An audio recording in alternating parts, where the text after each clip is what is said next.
और news one India ने GDA की प्रॉपर्टी में हुए फ्रॉड को लेकर प्राधिकरण के वीसी अतुल वत्स से खास बातचीत की। इस दौरान उन्होंने क्या कुछ कहा, उन्हें सुनते हैं।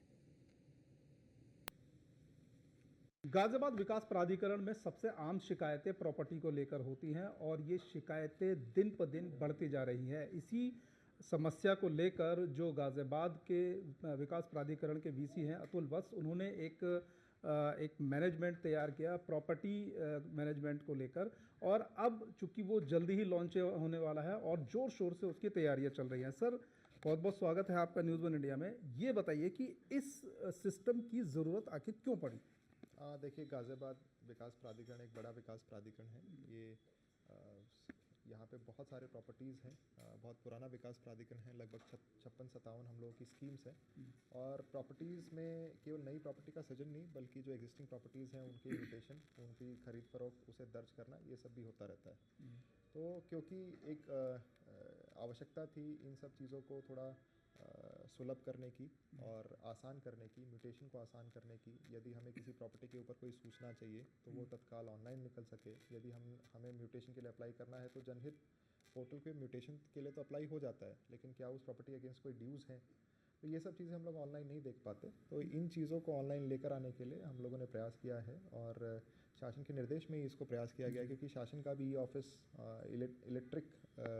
इलेक्ट्रॉनिक करने की तरफ शासन का फोकस है। तो हम लोग ये चाहते हैं कि जितने हमारी फाइलें हैं सब ई ऑफिस के माध्यम से, जितनी प्रॉपर्टीज़ हैं वो प्रॉपर्टी मैनेजमेंट सिस्टम के माध्यम से लोगों तक पहुंच पाएँ। एक जो बहुत बड़ा इसका प्रभाव होगा वो ट्रांसपेरेंसी का होगा। ऑटो रीशेड्यूलिंग जैसे मैं आपको बताना चाहूँ, इसके थ्रू हम लोग कर पाएंगे।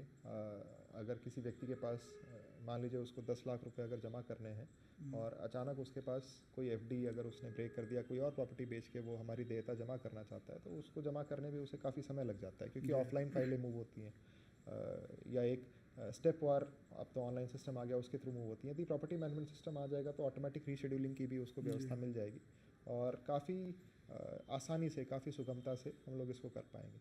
एक बहुत बड़ा बदलाव जो हम इसमें करना चाह रहे हैं वो ये करना चाह रहे हैं कि हमारी प्रॉपर्टी आईडी के अगेंस्ट जिस भी व्यक्ति के पास वो प्रॉपर्टी है जो हमारे फाइल्स में म्यूटेट होकर जिसका नामांतरण हो चुका है, जो उस प्रॉपर्टी का स्वामी है, तो उसको हम लोग एक पेज दें, उसको एक लॉगिन आईडी दें, एक पासवर्ड दें, और वो अपनी प्रॉपर्टी के अगेंस्ट जितने भी इनकम्बरेंसेस हैं, कोई पैसा यदि जमा करना है, कब उसकी कोई इंस्टॉलमेंट ड्यू है, तो ये सब चीज़ें वो एक ही सिंगल विंडो के ऊपर देख पाए। तो ये भी हम उससे अचीव करना चाहते हैं और जल्द ही हम इसको आगामी प्रॉपर्टीज़ के लिए तो लॉन्च कर ही देंगे, साथ ही साथ लेगेसी डेटा को भी इसमें लेकर आने का, ताकि जो एग्जिस्टिंग प्रॉपर्टीज़ हैं उसकी भी उसमें भी जो व्यक्ति खरीद रहे हैं या अपना कुछ बनाना चाहते हैं तो उनके लिए भी आसानी हो जाए, इसको भी कोशिश कर रहे हैं। ये है जीडीए के वीसी अतुल वत्स, पीएमएस यानी कि प्रॉपर्टी मैनेजमेंट सिस्टम, जो कि अपने आप में बहुत खूबियां लिए हुए है और निश्चित तौर पर जो लोग हैं उससे उनको बहुत फ़ायदा इससे मिलने वाला। लेकिन एक जो फ़ायदा सबसे बड़ा है निश्चित तौर पर जो होने वाला है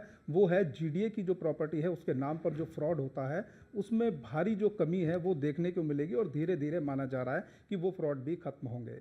अब देखने वाली बात यह है कि जब ये सिस्टम लॉन्च होगा तो और किस तरह के फ़ायदे इस सिस्टम से देखने को मिलेंगे। Yadram Bharti, news one India, Ghaziabad.